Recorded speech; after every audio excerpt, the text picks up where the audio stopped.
قرآن مجید فرقان حمید کے چوتھے پارے سے سورہ آل عمران آیت نمبر 96 اور 97 کی تلاوت کرنے کا شرف حاصل کیا ہے۔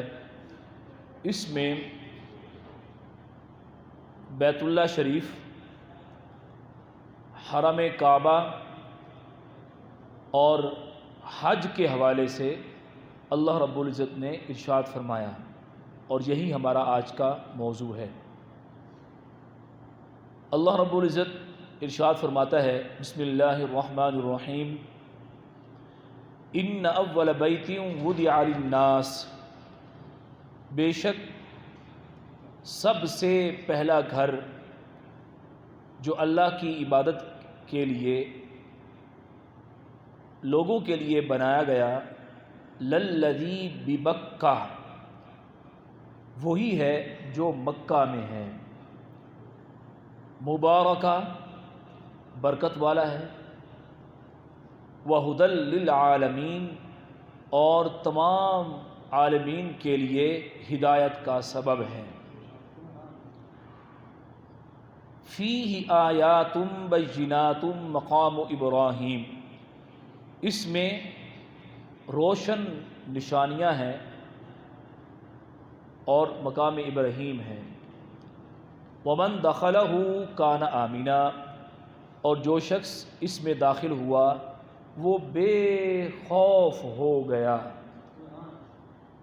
وَلِلَّهِ عَلَى النَّاسِ حِجُّ الْبَيْتِ مَنِ اسْتَطَاعَ إِلَيْهِ سَبِيلًا، بیت اللہ کا حج کرنا ان لوگوں پر اللہ کا حق ہے جو اس کے راستے کی استطاعت رکھتے ہوں۔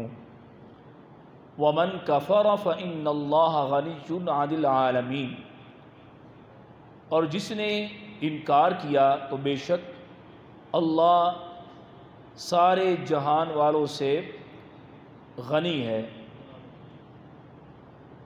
یہ آیات بینہ جس میں حج کی فرضیت کا بھی بیان اور حرم کعبہ بیت اللہ شریف کی عظمت و شان کو بھی بیان کیا گیا، اور اس میں جو نشانیاں ہیں اور بالخصوص مقام ابراہیم، اس کو اللہ رب العزت نے بیان فرمایا۔ ارشاد فرمایا کہ سب سے پہلا گھر جو روئے زمین پر بنایا گیا، لوگوں کے لیے بنایا گیا، وہ اللہ کا گھر ہے، بیت اللہ ہے، للذی ببکہ، جو مکہ میں ہے۔ تو بیت اللہ شریف عبادت کے لیے بنایا گیا، تو عبادت کے لیے بنایا جانے والا یہ سب سے پہلا گھر ہے، بیت اللہ۔ اور فرمایا یہ اس کی عظمت و شان یہ ہے کہ یہ جہان والوں کے لیے باعث برکت بھی ہے اور باعث ہدایت بھی ہے، برکتیں ملتی ہیں اس سے اور لوگوں کے لیے ہدایت کا سبب ہے۔ یہ مکۃ المکرمہ اور بیت اللہ شریف، کعبہ معظمہ۔ اور آگے ارشاد فرمایا، فیہ آیات بینات مقام ابراہیم، یہ وہ عظمت والی جگہ ہے، یہ وہ عظمت والا شہر ہے مکۃ المکرمہ، یہ حرم، یہ وہ عظمت والی جگہ ہے کہ اس میں اللہ تبارک و تعالیٰ کی روشن نشانیاں ہیں۔ فیہ آیات بینات، روشن نشانیاں ہیں۔ وہ روشن نشانیاں کون سی ہیں؟ بیت اللہ شریف خود اللہ تعالیٰ کی نشانی، پھر بیت اللہ شریف میں حجر اسود جو کہ جنت سے آیا، جنتی پتھر ہے، یہ نشانی، پھر صفا اور مروہ، یہ اللہ کی نشانیاں ہیں۔ ان الصفا والمروۃ من شعائر اللہ، کہ بے شک صفا و مروہ یہ اللہ کی نشانیوں میں سے ہیں، اللہ کے نشان ہیں۔ اور صراحتاً اللہ رب العزت نے بیان فرمایا کہ اس میں مقام ابراہیم ہے، حرم کعبہ میں مقام ابراہیم کا ذکر خصوصیت کے ساتھ ہے۔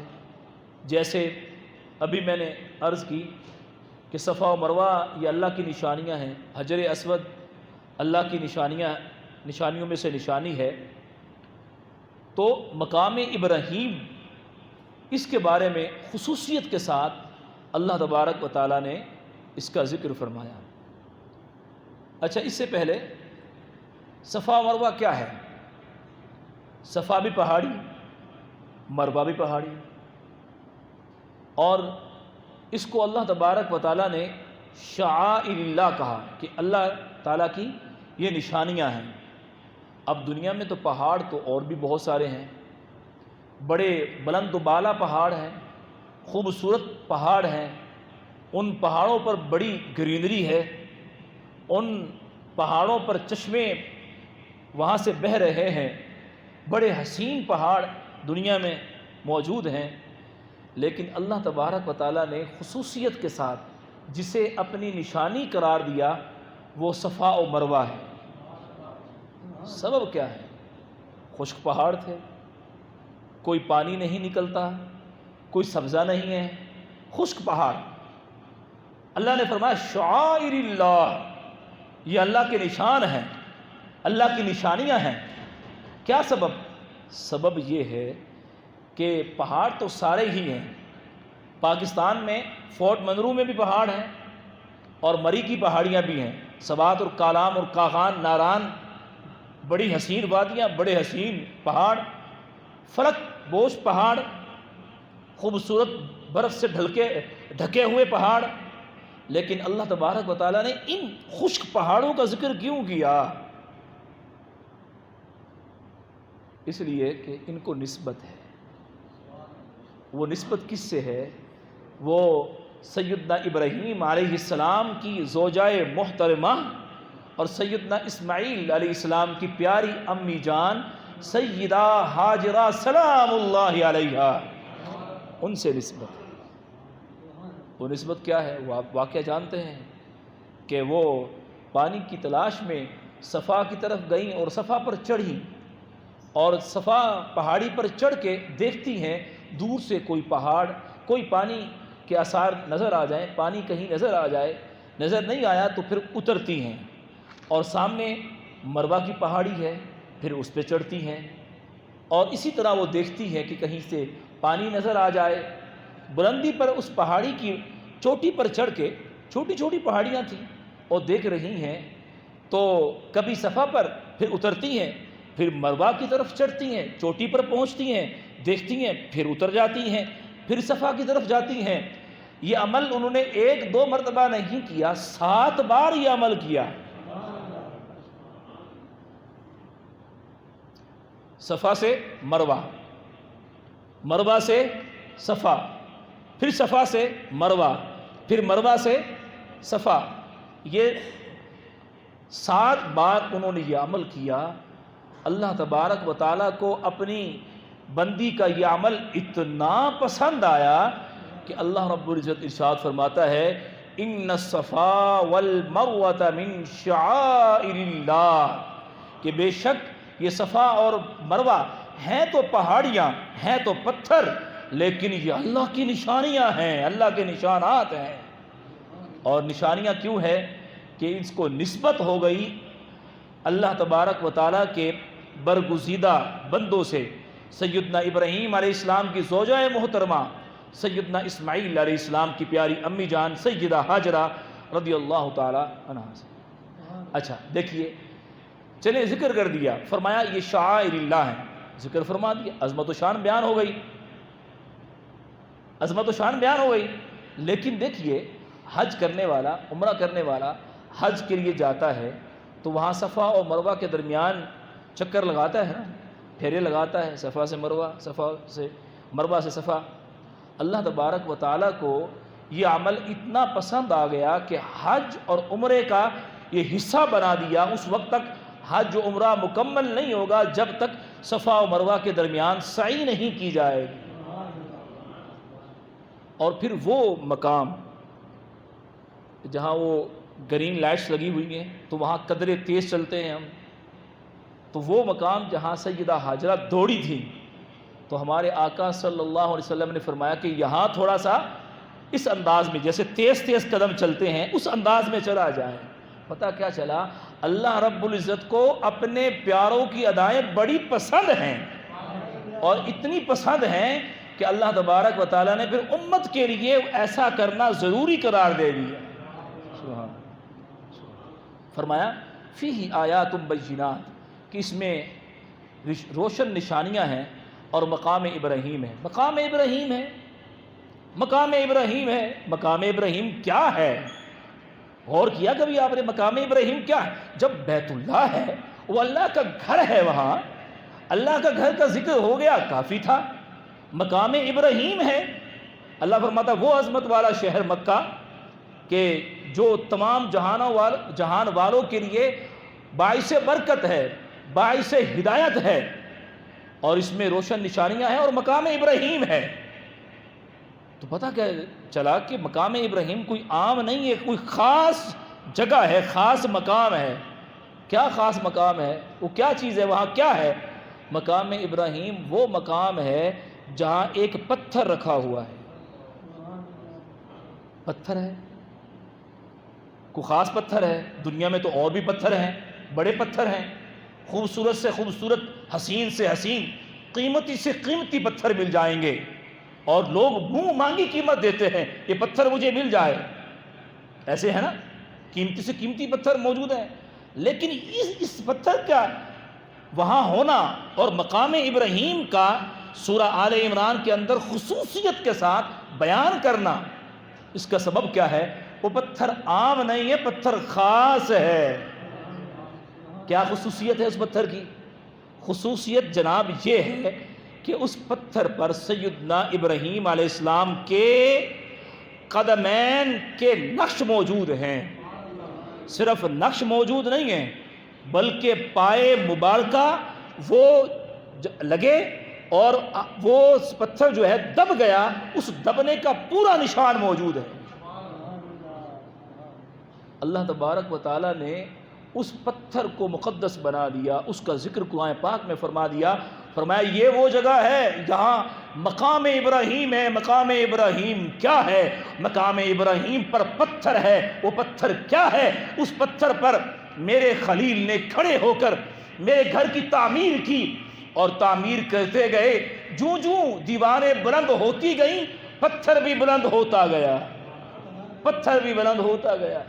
اور اللہ رب العزت کو اپنے پیارے خلیل کی یہ ادائیں اتنی پسند کہ زوجہ کا دوڑنا صفا و مروہ کے درمیان صحیح بنا دی۔ قیامت تک آؤ حاجیو، کوئی شیخ الحدیث ہے، کوئی مفتی ہے، کوئی پیر صاحب ہے، کوئی علم و مرتبے میں کس قدر ہے، لیکن دوڑنا پڑے گا، صفا پہ آنا پڑے گا، چلنا پڑے گا مروہ کی طرف، اور اللہ رب العزت کے پیارے برگزیدہ سیدنا اسماعیل علیہ السلام کی پیاری امی جان کی ادا کو ادا کرنا پڑے گا۔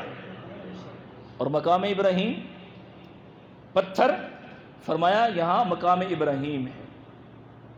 اور پہلے پارے میں سبحان اللہ سبحان اللہ سبحان اللہ سبحان اللہ کا قرآن۔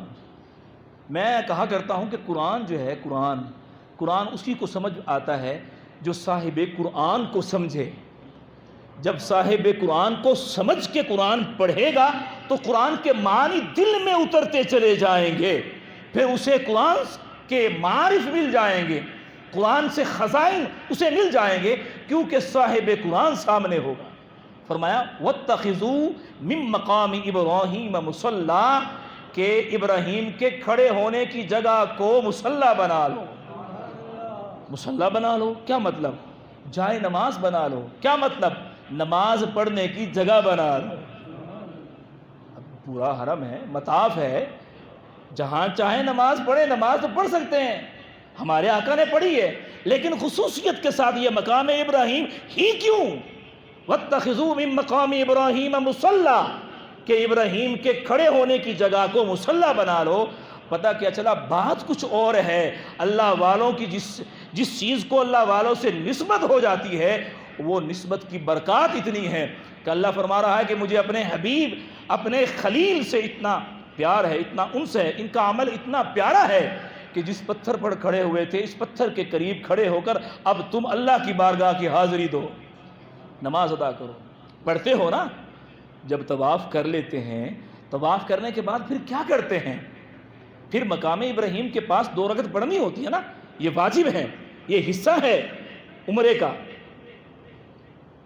تو صراحت کے ساتھ اللہ رب العزت نے بیان فرمایا اور فرمایا کہ یہ جو حرم ہے بیت اللہ شریف جہاں موجود ہے، اور حرم وہ حدود ہے جس کے اندر بیت اللہ شریف ہے، اور یہ دائیں بائیں شمالاً جنوباً شرقاً غرباً کہیں سے کم ہے کہیں سے زیادہ ہے، کہیں سے 10 کلومیٹر کہیں سے 15 کلومیٹر کا فاصلہ ہے۔ یہ پورا ایریا جو ہے یہ حرم ہے، حدود حرم۔ اب جگہ تو بڑی ہیں، جیسا کہ میں نے پہلے بتا چکا آپ کو کہ دنیا میں مقامات تو بڑے حسین ہیں، اور سارے مقامات اللہ کے ہیں، سب کا خالق و مالک اللہ ہے، اور ساری چیزیں یہ اللہ کی نشانیاں ہیں۔ یہ بہتا ہوا دریا، یہ بہتی ہوئی آبشار، یہ لہلہاتے ہوئے درخت، اور یہ بلند و بالا پہاڑ، یہ ساری کی ساری اللہ کی نشانیاں ہیں۔ لیکن جسے رب فرما دے کہ یہ میری نشانی ہے، وہ کوئی خاص بات اس میں ہے۔ تو دیکھیے فرمایا یہ وہ ٹیریٹری ہے، یہ وہ علاقہ ہے، یہ جو حدود اربع ہے، اس کے اندر جو انٹر ہو جائے اس کو کیا پروٹوکول ملے گا، اس کو کیا سیکیورٹی ملے گی، اس کے لیے کیا ہے؟ قرآن کہتا ہے وَمَن دَخَلَهُ كَانَ آمِنًا، کہ جو مکہ میں داخل ہو گیا وہ امن میں آ گیا، وہ بے خوف ہو گیا، اس کے لیے کوئی خوف نہیں، کوئی ڈر نہیں، کوئی پریشانی نہیں، کوئی حزن نہیں، کوئی غم نہیں، کوئی ملال نہیں۔ تو ذرا پوچھئے جو حج کر کے آئے ہیں، جو عمرہ کر کے آئے ہیں، جب وہ بیت اللہ کو دیکھتے ہیں، جب نگاہیں بیت اللہ پر پڑتی ہیں، جب طواف خانہ کعبہ کر رہا ہوتا ہے، وہ کیا کیف ہے، وہ کیا سرور ہے، وہ کیا لذت ہے، وہ کیا ذوق عبادت ہے۔ جی چاہتا ہے طواف کر رہا ہوں تو طواف کرتا ہی رہوں، بیت اللہ کو دیکھ رہا ہوں تو دیکھتا ہی رہوں، تک رہا ہوں، میری نگاہیں بیت اللہ کو تکتی ہی رہے۔ اللہ تبارک و تعالیٰ نے وہ عظمت اور شان اپنے پیارے گھر کو، حرم کعبہ کو عطا فرمائی۔ حدود حرم میں جو آ گیا وہ کیا ہو گیا؟ وہ امن میں آ گیا۔ اب یہ ساری باتیں بیان فرمانے کے بعد کہ پہلا گھر اللہ کا بیت اللہ ہے، وہ کہاں ہے؟ وہ مکہ میں ہے، اور یہ اس کی خصوصیت کیا ہے؟ یہ ہدایت بھی ہے اور برکت بھی ہے تمام لوگوں کے لیے، اور فرمایا اس میں آیات ہیں، اللہ تعالیٰ کی نشانیاں ہیں، مقام ابراہیم ہے، اور جو اس میں داخل ہو گیا وہ امن میں آ گیا۔ اب آگے اللہ رب العزت ارشاد فرماتا ہے کہ ایسا عظمت والا شہر، ایسا عظمت والا رب کا گھر، ایسی عظمت والی شان والی جگہ، وَلِلَّهِ عَلَى النَّاسِ حِجُّ الْبَيْتِ مَنِ اسْتَطَاعَ إِلَيْهِ سَبِيلًا، اور بیت اللہ کا حج کرنا ان لوگوں پر اللہ کا حق ہے جو اس راستے کی استطاعت رکھنے والے ہیں۔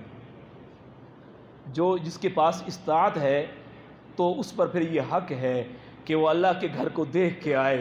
اتنا پیارا گھر جس کی تعمیر اول آدم علیہ السلام فرماتے ہیں، تعمیر ثانی سیدنا ابراہیم علیہ السلام فرماتے ہیں، میرے آقا نے بھی تعمیر میں حصہ لیا۔ وہ عظمت والا گھر اللہ رب العزت کا بیت المقدس، جس کے بارے میں ہمارے آقا صلی اللہ علیہ وسلم نے ارشاد فرمایا کہ اس کی عظمت و شان کیا ہے؟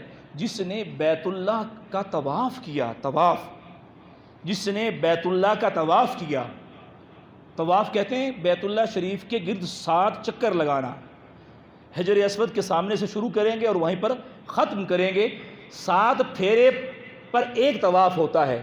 فرمایا کہ جس نے بیت اللہ کا طواف کیا اور 2 رکعت نماز پڑھی اور سوائے نیکی کے اور کوئی بات نہ کی، تو اللہ تبارک و تعالیٰ اس کو ایک غلام آزاد کرنے کا اجر عطا فرمائے گا۔ یہ ایک طواف کرنے کا ثواب ہے۔ اب آگے دیکھیے، یہ وہ عظمت والا شہر ہے حرم۔ کتنے خوش نصیب ہیں جنہوں نے حج کیا ہے، جو حج کا ارادہ رکھتے ہیں، اس کے پاس اسباب ہیں، تو نیت کر لیجئے کہ اللہ تبارک و تعالیٰ مجھے سعادت عطا فرمائے، میں حج کے لیے ضرور جاؤں گا۔ برکتیں کتنی ہیں.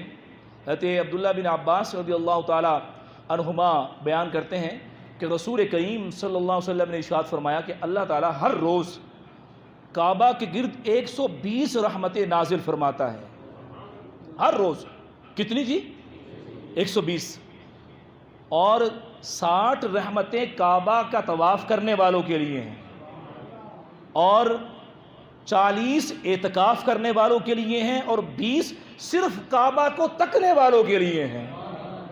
یعنی جو بیٹھا ہوا ہے، طواف نہیں کر رہا، نماز نہیں پڑھ رہا، بیٹھا ہوا ہے، صرف بیت اللہ کو دیکھے جا رہا ہے، یہ بیت اللہ کو دیکھنا بھی عبادت ہے.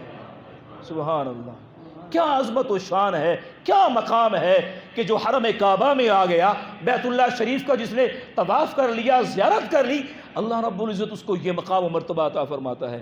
پھر دیکھیں یہ مکہ اور مدینہ، اس کی عظمت و شان کیا ہے. لوگ کہتے ہیں بھئی آپ بار بار جاتے ہو، بار بار جاتے ہو، بس ایک مرتبہ ہو آئے تو کافی ہیں، بس کیوں نہ جائیں. اللہ کے پیارے حبیب کیا فرماتے ہیں، سنیں کیا فرماتے ہیں. انس بن مالک رضی اللہ تعالی عنہ بیان کرتے ہیں کہ رسول کریم صلی اللہ علیہ وسلم نے ارشاد فرمایا کسی شخص کا اپنے گھر میں نماز پڑھنا ایک نماز ہے اور محلے کی مسجد میں نماز پڑھنا 25 نمازیں ہیں اور جامع مسجد بڑی مسجد میں نماز پڑھنا 500 نمازوں کے برابر ثواب ہے. نماز ایک، عمل ایک ہی ہے لیکن ثواب بڑھ رہا ہے. اور فرمایا کہ میری مسجد میں نماز پڑھنا 50,000 نمازوں کے برابر ہے. اور فرمایا مسجد حرام میں نماز پڑھنا 1,00,000 نمازوں کے برابر ہے. اب جس نے مکہ المکرمہ میں 10 دن قیام کیا، 50 نمازیں پڑھی اس نے، تو ہر نماز کا ثواب کتنا ہے؟ 1,00,000. سبحان اللہ. اور مسجد نبی شریف میں 50,000. اب یہ برکتیں، یہ ثواب، یہ اجر یہ حاصل ہوگا. اچھا اجر تو چلے ٹھیک ہے، سبحان اللہ، یہ تو کہنے رب کا فضل ہے، رب کا کرم ہے. لیکن جو بیت اللہ شریف کو دیکھنے، بیٹھنے، مطاف کے گرد وارفتگی کے ساتھ پھیرے لگانے، چکر لگانے، طواف کرنے کا مزہ ہے، اور جب اپنے آقا و مولا حضور مکی مدنی تاجدار صلی اللہ علیہ وسلم کی بارگاہ میں حاضر ہوتے ہیں اور جب نگاہ گنبد خضرا پر پڑتی ہے، جو وہ دل کی کیفیت ہوتی ہے اس کو ہم بیان نہیں کر سکتے.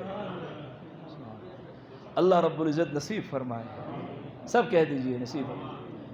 پچھلے کچھ عرصے سے کرونا کی وجہ سے حج و عمرہ جو ہے بہت لمیٹڈ کر دیا گیا، اور وہ کیا اچھے دن تھے. عشاقان مصطفیٰ بڑی وارفتگی کے ساتھ جاتے تھے، رمضان المبارک میں جایا کرتے تھے اور ربیع الاول کے مہینے میں خصوصیت کے ساتھ جایا کرتے تھے اپنے آقا کی بارگاہ میں، اور بیت اللہ شریف کی حاضری، پھر طواف خانہ کعبہ، صفا و مروہ کی سعی، آب زمزم شریف پینا، اور وہ سوز و گداز منی میں جانا، عرفات میں جانا اور مزدلفہ میں جانا، یہ برکتیں. پھر مدینہ شریف میں حاضری، وہاں پر ریاض الجنہ میں بیٹھنا، ذکر و اذکار کرنا، درود و سلام عرض کرنا، نوافل ادا کرنا، اور معاہدہ شریف کے وہاں حاضری دے کر یا نبی سلام علیک، یا حبیب سلام علیک، اپنے آقا و مولا کی بارگاہ میں سلام عرض کرنا. وہ کیا کیفیت کہ جو جانے کائنات ہیں ان کی بارگاہ میں جب بندہ حاضر ہو جائے اور یہ اس کے سامنے ہو کہ میرے آقا یہاں آرام فرما ہیں اور میرے آقا مجھے دیکھ رہے ہیں اور میں سلام عرض کر رہا ہوں، میرے آقا میرے سلام کو سن رہے ہیں اور جواب بھی عطا فرما رہے ہیں، تو زائر کی دل کی کیفیت کیا ہوتی ہے. یہ تو جاننے والے جو گئے اور جب اپنے آقا کی بارگاہ میں سلام عرض کی، جو گنبد خضرا کے جلووں میں گم ہو کے بیٹھے رہتے ہیں، دیکھتے رہتے ہیں، تکتے رہتے ہیں، حضور کے قدموں میں پڑے رہتے ہیں، تو یہ وہی بتا سکتے ہیں کہ یہ سوز و گداز، یہ ذوق، یہ ہر ایک کو نہیں ملتا، بلکہ جس پر کرم ہوتا ہے یہ اسی نصیب ہوتا ہے. اللہ رب العزت ہمیں پھر سے یہ بہاریں عطا فرمائے. سب کہہ دیجیے آمین. اب مال ہے، دولت ہے، روپیہ ہے، پیسہ ہے، وقت ہے، ہر چیز ہے، حج پہ نہیں گئے. عمر ہو چکی ہے 50 سال، حج پہ نہیں گئے. مال موجود ہے، حج فرض ہو چکا ہے لیکن حج پہ نہیں گئے. میرے آقا فرماتے ہیں کہ جو وسائل ہونے کے باوجود، قدرت رکھنے کے باوجود حج پر نہ گیا، اب وہ چاہے یہودی ہو کے مرے یا عیسائی ہو کے مرے، ناراضگی کا اظہار فرمایا کہ اس سے کوئی غرض نہیں ہے کہ وہ اب جیسے مرضی اس کی موت آئے۔ یہ حضور نبی کریم صلی اللہ علیہ وسلم کی ناراضگی ہے اسے۔ اگر حج فرض ہو چکا ہے تو پلان کیجئے کہ میں نے کب حج کرنا ہے، اپلائی کیجئے، کوشش کیجئے، اللہ تبارک و تعالی اسباب بنا دے گا، حالات بھی درست ہو جائیں گے انشاءاللہ۔ پھر سے لبیک اللہم لبیک کی صدائیں انشاءاللہ ہم سنیں گے، لگائیں گے، احرام باندھیں گے انشاءاللہ، پھر سے طواف خانہ کعبہ کریں گے انشاءاللہ، پھر سے صفا و مروہ کی سعی کے لیے حاضری ہوگی انشاءاللہ، پھر سے وقوف منا، وقوف مزدلفہ اور وقوف عرفات، وہ عرفات کا میدان، وہ آہو زاری، وہ اشک باری، وہ رب کی بارگاہ میں التجائیں، وہ احرام باندھے ہوئے، وہ برہنہ سر برہنہ پاؤں اپنے رب کی بارگاہ میں التجائیں انشاءاللہ ہوگی۔ اگر طلب سچی ہوئی اپنے آقا مولا صلی اللہ علیہ وسلم کی بارگاہ میں حاضری ہوگی انشاءاللہ۔ اور میرے آقا کیا فرماتے ہیں کہ جس نے حج کیا، کوئی رفث اور فسق نہ کیا، کوئی ایسا کام نہ کیا، گناہ والا کام نہ کیا، تو وہ گناہوں سے حج کرنے کے بعد وہ گناہوں سے ایسا پاک ہو گیا جیسے بطن مادر سے آج ہی پیدا ہوا۔ سبحان اللہ۔ کروڑوں روپے خرچ کرنے کے بعد بھی یہ سعادت ملتی ہو تو سستی ہے کہ زندگی کی ساری خطائیں، زندگی کے سارے عیوب، زندگی کے سارے گناہ یک لخت معاف ہو جائیں، سستا سودا ہے۔ اللہ تبارک و تعالی ہمیں یہ سعادتیں عطا فرمائے۔ سب کہہ دیجیے آمین۔ آج جمعہ کا دن ہے، یا اللہ عز و جل ہمیں حج کی سعادتیں عطا فرما، میرے مالک عمرہ کی بہاریں عطا فرما، یا اللہ عز و جل پھر لبیک اللہم لبیک کی صدائیں لگانے والوں میں ہمیں بھی شامل فرما دے، یا اللہ عز و جل حرمین طیبین کی بہاریں ہمیں پھر سے عطا فرما، یا اللہ عز و جل مرنے سے پہلے پیارا کعبہ دیکھنا نصیب فرما، میرے مالک مرنے سے پہلے گنبد خضرا کے جلوے نصیب فرما، اپنے پاک در کی حاضری نصیب فرما، یا اللہ عز و جل یہ سعادتیں ہمیں بھی عطا فرما، ہمارے گھر والوں کو، ہمارے بچوں کو، سب کچھ شاکان مصطفیٰ کو عطا فرما، آمین بجاہ النبی الامین صلی اللہ علیہ وسلم۔